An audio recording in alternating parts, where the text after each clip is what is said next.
Hello everyone, it's Monica and welcome back. So today we are going to be doing a dump cup tumbler. I don't ever throw away like any glitter that's like salvageable.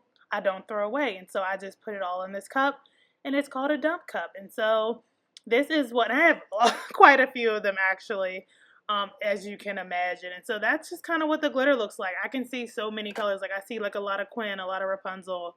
I saw some Sunburst, some Blockbuster, some Retro Igloo, different fine colors, Slinky, Midnight Blue, Metallica, just all things that I use for projects. Like I see it all in here, and I'm like, oh my goodness, this is so beautiful. So that's just Mod Podge, and I'm like, what am I gonna do? Like maybe I'll just do a dump cup tumbler. And so I'm like, and I asked you guys in one of my previous videos, did y'all want to see it? And y'all was like, yes. I'm like, all right, cool, I'm gonna do it. So this is a Hog 20-ounce skinny that I have spray painted white. And so yeah, I'm just gonna use Mod Podge and glitter it. And so I thought this would just be really fun. And I'm like, I didn't know like what I wanted to do. Like I'm just gonna glitter it. I'm gonna figure out. I said, but in my mind, I'm thinking I'm gonna Milky Way it because I feel like if I were to do a white Milky Way, like it would look really good, with all these different colors. And so I'm like, all right, let's Milky Way it. So I had decided on the Milky Way. I'm like, all right, I'm gonna go in, glitter it, epoxy it. Second layer of epoxy is gonna be a Milky Way. But then once I got the glitter on there, I said, oh no, honey. No, baby girl, you're a mermaid. Yes, you are. Yes, Ariel. All the way under the sea. Like, yes. I said, yeah, baby girl is gonna be a mermaid. And so that's what the first layer of glitter looks like. Again, it's like a mishmash of everything, but I was happy, like, because sometimes like everything can end up just looking like blah. And so I was happy like the chunky glitters were in here to kind of just make everything like pop a little bit more. And so yeah, I did the bottom of the cup too. And so I'm gonna come in and do a second layer because I just wanted to see like if and how it would change if I did two layers. But yeah, by the time I did the second layer, I had thoroughly convinced myself like, yes, sweetie, you are going to be a mermaid. We're gonna make this dream happen. Like, we're not gonna worry. This is what we're doing. I'm like, but what kind of mermaid are you gonna be exactly? Like, and I said, oh, snaps. I bought that color changing spray paint like 8 months ago, legitimately. 8 months ago, I bought some color changing spray paint. I'm like, yes, that's who she's going to be. She's going to be a color changing dump cup mermaid, and we're going to love her. We're going to love her like she's family. And so, did two layers of the glitter, and I also did the bottom. At this point, I don't know why I did the bottom because I ended spray paint over the whole thing, but c'est la vie. And so you guys know I like to use Quick Coat, and so it's from Counterculture DIY, and it just helps with the epoxying, especially if you're doing a chunky glitter. I think the Quick Coat is very useful. And so again, completely optional, but for me, it helps me. Again, you don't have to use it if you don't want to, but you can. And so y'all know I'm always trying to try different techniques and different methods. I had these damn finger cover things, and I don't even know where they came from. I don't know if they like came in like a package that I ordered, but I'm like, okay, let me just try these. This way I don't have to use up all my nitrile gloves, because y'all know nitrile gloves is expensive right now, okay? Like Harbor Freight don't got the $6 boxes no more. They want $15, and your girl don't got it. We're on a budget around here. And so, yeah, I tried to use this. And normally for the quick coat, I would use a brush. But I'm like, it can't hurt me to try to use this finger thing. Did not like it. Don't recommend it. We'll be using a brush from here on out. So that's that. And so I did two layers of quick coat. Just FYI, I only showed you one. And now I'm going to go in with my first layer of epoxy. Did 10 mils of each side. So 10 mils part A, 10 mils part B. And that is the Counterculture DIY Artist Resin. I like it. It's just the part A is just a little too thick for my preference. And I know they have a medium viscosity one. So once I end up using up all of the artist resin, I will be trying the medium viscosity one because in my opinion, their resin is crystal clear. Like I am in love with the clarity of their resin. It's just that shit too thick. Like it's way too thick. So yeah, that's my little 2 cents on that. Again, it might be good for beginners, but then I don't know. It makes it so hard to measure. And like, that's the problem I'm struggling with with their artist resin. Trying to get that part A measured right is, to me, is just more trouble than it's worth sometimes, just to keep it real with y'all. But again, the clarity makes it all worth it. And I'm just going to hit it with the heat gun for a couple of revolutions. You ain't got to burn it. So off camera, I sanded the whole cup just to make sure everything was nice and there was like no high points or anything like that, or anything that may have been rough. I tell you all the time, always make sure you're focusing on your edges around the rim and around the bottom, because those parts usually become the bumpiest, the easiest. And so this is just a little decal. It's a mermaid tail, mermaid fin. I don't know the technical term. I'm going to call it a mermaid tail. And then I got the mermaid scales. Both of these I got from the Silhouette store. You just type in mermaid and they will pop up. I monogrammed my mermaid tail.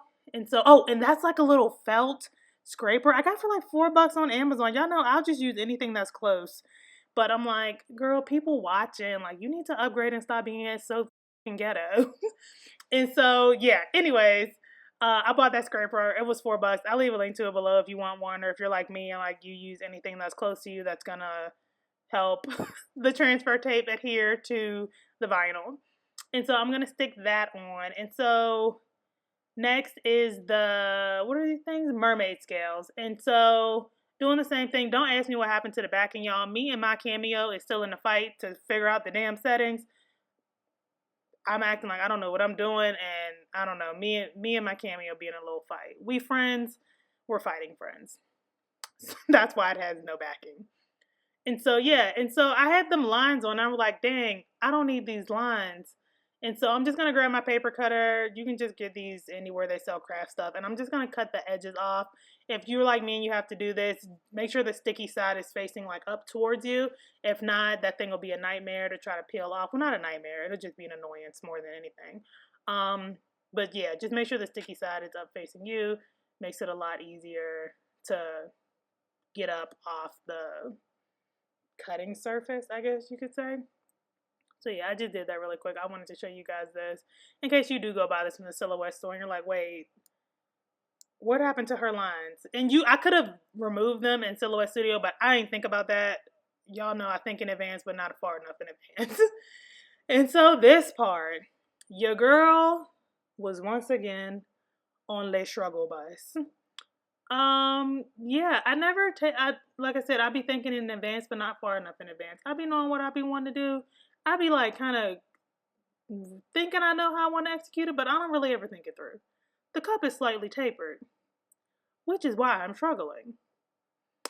So yeah, so I spent about 10 minutes trying to overcome the tapering of the cup, and that's just not how it works. And I'm like, I could, cut it to alleviate that difference that I'm getting while trying to wrap it. Just cut, a couple snips in it, but I'm like, that's gonna misalign my scales. And so, especially like in areas where like it's just like straight scales, where it may be noticeable that they're unaligned, I did not want to take that chance. And so I just sat here and I just struggled in the sanctity of my craft room. And I feel like we've all been there. If you haven't been there, congratulations to you, girl. That ain't how I roll. And that's fine, you know what I mean? Some of y'all think y'all perfect. I'm not. And so, yeah, take your time with this and do what feels right, I guess is what I'm trying to say. We're all not perfect. And of course, if I were doing this for a customer, I would have stopped and went and cut it in a manner that would have tapered it. But yeah, like I told you, me and my Cameo on the struggle bus, and we're in a fight. So I wasn't going back to her unless I had to. Like, no, I'm not going to Miss Trunchbull's office. I'm not going to do it. And so I just got to the point where I'm like, all right, let's roll with it. I'm just going to put it on here and we're going to see how it goes. And if it looks a mess, I'm going to roll with it. Because that is life. That's just life. And I'm going to be spray painting most of it. So does it really matter? And I was like, no, girl, it don't. It really don't. And so the next thing I'm going to do is I'm using a cutting blade. This is actually from the Dollar Tree. But I didn't know how to put the blade in the thing. It's not like a normal X-Acto knife where like it makes sense. And so this is definitely one of them situations, and do as I say, not as I do. So I'm just using the blade by hand because I needed to use it. And so I just wanted to zoom in on this one really quickly and show you guys how I'm cutting around that decal because of course I don't want the scales going over the other one that I already have down. And so I'm just gently, I'm not like pressing hard, like I'm not trying to cut into the epoxy or anything, even though if you do, you're going to come back over with another layer and it's going to be fine. So don't worry about that. But I'm just showing you guys how I cut around that decal. And this is kind of just what I did any places where I didn't want the scales. I just cut it with my knife. And just be gentle. If you are like me, or if anyone knows how to put the dang blade from the Dollar Tree into the handle, drop me a note because your girl don't know. I'm just gonna keep it real with y'all. Listen, I don't know everything. And so yeah, so that is how the whole cup looks. And so all in all, that probably took me like 20 minutes. It did take me a little while. Because of course I had the part where it was overlapping, so I had to kind of adjust for that and everything like that. But yeah, I'm like, okay, I see where this is going. I'm looking forward to it. I am ready.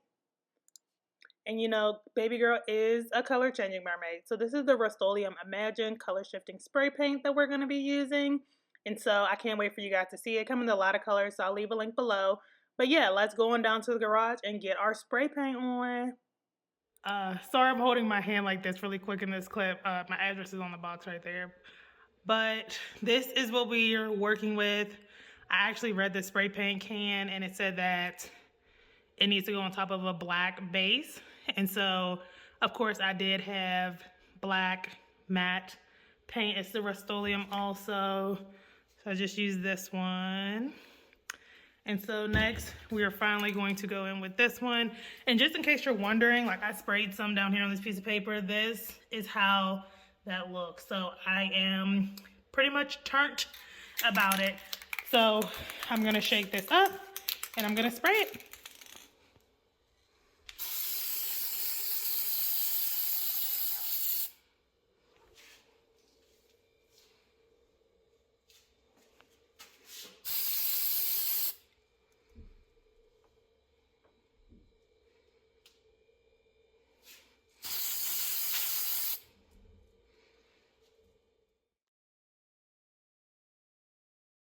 All right, y'all, so this is what we're working with after spraying it. And so I only just showed y'all a little bit, you know, it's spray paint. I'm not the best spray painter, but you know, I do what I can. And look at this color shift. See how it goes from blue to purple? Ooh, it's so pretty. It's so pretty. And that was in garage light. So imagine it in natural light. You can kind of see it coming through right here. Like, I was like, ah. And I showed my husband. He was like, I want one like that. And so, yeah. So everyone thinks it's pretty. Everyone thinks it's good looking. And so the next thing I'm going to do is just go in. It's been... probably at this point, it had probably been about 18 hours. Like, I didn't wait like a full day. Yeah, I just didn't. And so now I'm just going to go in and take off all the vinyl that we put on so we can reveal that glitter underneath. And you can start seeing it coming through here, looking very gorgeous and very, like, I don't know. It's almost like, it's like, you're like, oh, it's a mermaid. And you're like, oh my goodness, it looks like beautiful rocks that you find in the bottom of a fish tank. If that makes any sense. But yeah, I don't know. I thought it was pretty. Then again, I think anything that's colorful though is pretty. I'm not, you know, really plain Jane at all. And so yeah, I liked how it looked. Some people, it might be too busy for some people. Some people may prefer like a singular color underneath. But I just thought with the, like, you're doing a color changing cup, like you want multifaceted glitter underneath. And so yeah. So yeah, so just take your time, get this off. If you find a trail that, you know, just keep pulling it. Just one tip, because I know when I first started doing peekaboo cups, I always used to scratch my tool on the spray paint. So just take your time. Like, you ain't got nowhere to go, girl. You sit down, enjoy your crafting. It should be peaceful. So yeah, got them all off, and we're going to do this last coat of epoxy. I had mixed up 30 mils. I can't remember how many I mixed up for the last layer, so I just mixed up 30 mils, and I had like, I think I had 5 left when I looked at my cup. So you could do 12 and a half each layer, unless you got something else, like something very, very, very, very small, like a batch holder mold that you want to fill or anything like that. But yeah, you are going to need at least, I would say at least 20 mils to do this final layer of epoxy. And I didn't do anything special. So yeah, so I'm trying to work on another epoxying technique. You might see it, you might have seen it like a little bit when I just did it. It's still very similar to my drop and catch method. I'm just trying to figure out anyways, when I come up with it, if I come up with it, I'll let y'all know. right now, just enjoy it for aesthetic reasons. Like, we're spinning, we're rolling. Yes. And so we're going to have a big reveal here in just a couple of seconds. Oh, yeah. Hit it with the heat gun a couple revolutions. None major, none special. Let it spin for 12. Let it sit for 12. And this is what you end up with, you guys. I love it. But then again, I love everything. I'm biased. I love everything I create. I think it's gorgeous and beautiful and colorful and summery and springy and Monica, and I love it. I just do. Like I said though, I'm biased. I love the way the scales look. You're like, what's going on here? And you're like, baby, it's dump cup glitter. Embrace it. So yeah, that is our color changing cup. I'm trying to get some like shots in the light, like so you can see the color change, but it's kind of hard. I don't know why. But yeah, you can see right there like it's purple. But then when I flip it back up, it'll be blue. So yeah, I love it. So if you like these kind of videos, please don't forget to give them a thumbs up. Please don't forget to follow me on Instagram at Period6Designs. You can follow me on TikTok at Period6Glitter. You can subscribe to this channel right here while you're giving this video a thumbs up. Leave me a comment or question below. I would love to hear from you guys, and I will see you guys in the next one.